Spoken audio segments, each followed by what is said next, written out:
Hi, and welcome to another episode of Kindra Hall Unplugged, the place to be for all things story. Hey, if you're gonna live them, you might as well tell them. So today, in the spirit of this season, the end of one year, the beginning of another, I've decided to spend this entire episode focusing on one thing. The reason you don't get better, or you don't get as good as you could be with each passing year. I know, that sounds a little harsh even as I say it, but it's because I have the solution, and the solution is this.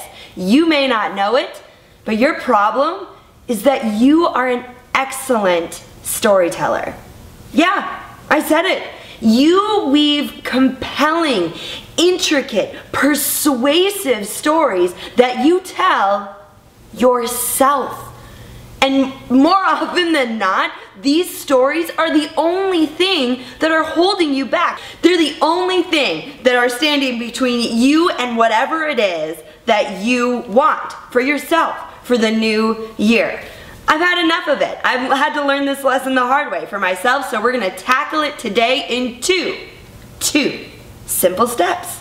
Step number one, identify. Here's the thing, this is the toughest part. These stories that we've been telling ourselves are so ingrained, they're so automatic that you don't even know they're happening. You don't even know that the reason you're here and not over there doing what you want to do is because of some silly story you've been telling yourself since like third grade. So the first step is to identify these stories that are holding you back. New Year's is the perfect time to start breaking down these stories. So here's what you gotta do. You gotta think about the major areas in your life. So like your physical well-being, the health of your family and your relationships, your business, your finances, you know, the pillars that hold our lives up, that make them feel complete.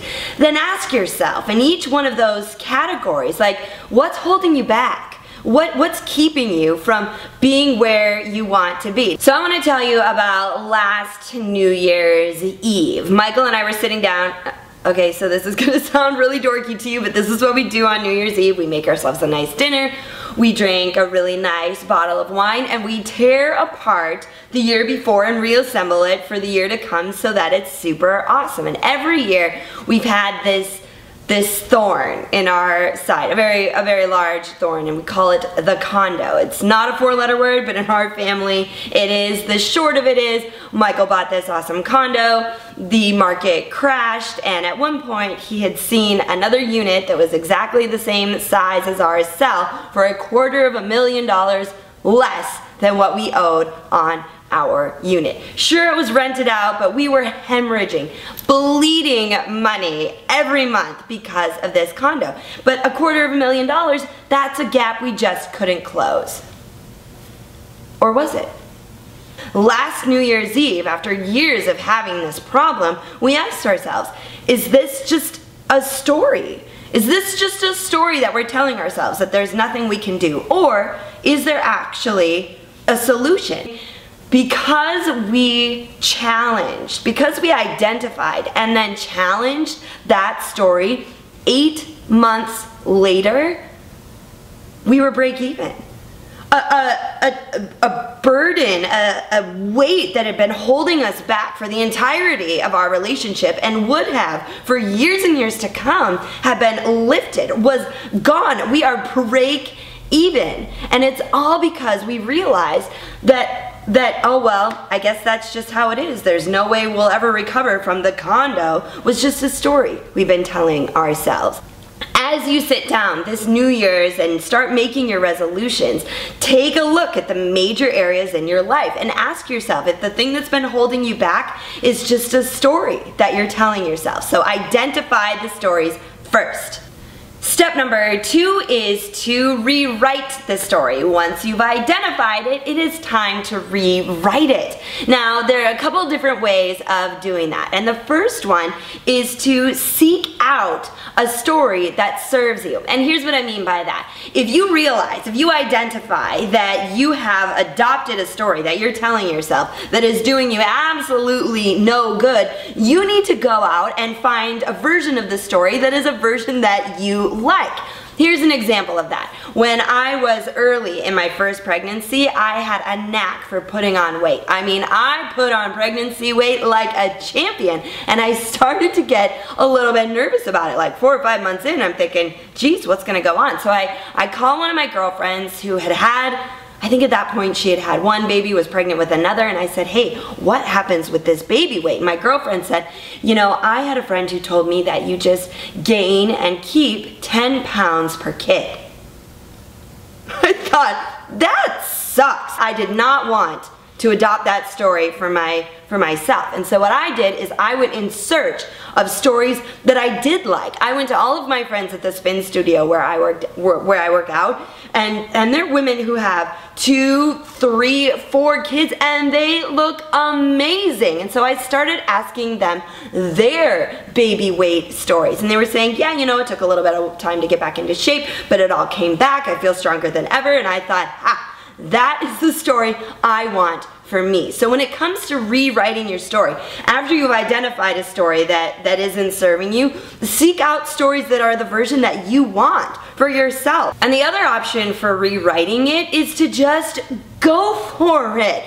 Here's the thing with Michael and I and this whole condo fiasco, we didn't know if the market would meet us halfway. We didn't know that if we saved this much money and if we raised the renters' rents and if we refi, we weren't sure if interest rates would drop just enough, but we sure as heck wanted to be ready if they did. You may not know if the rewritten version of your story is really gonna work, but you will never know unless you try. And it could mean that you really have your best year ever.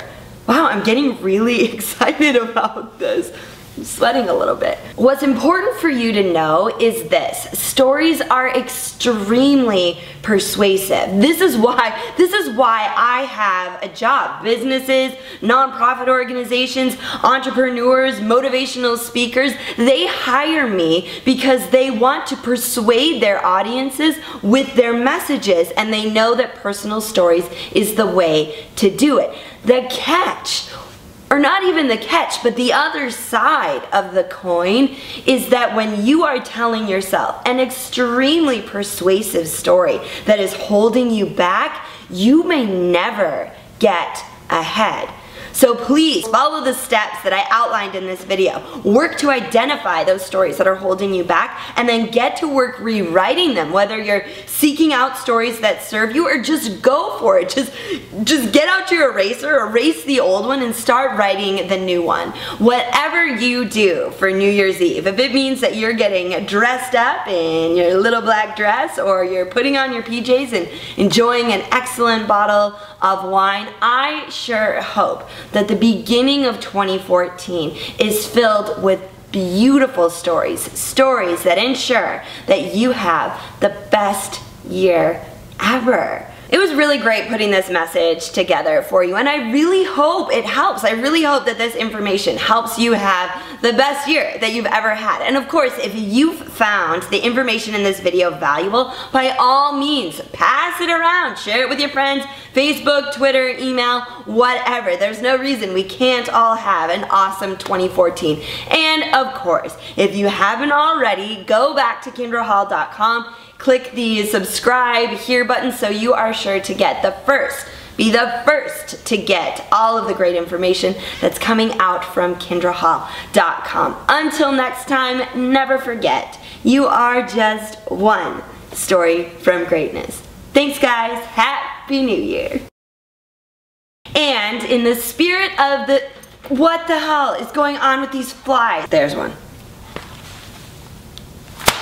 Got him. Did you? Mm-hmm. Nice.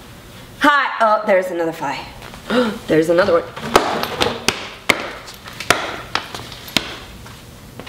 Okay. Ready?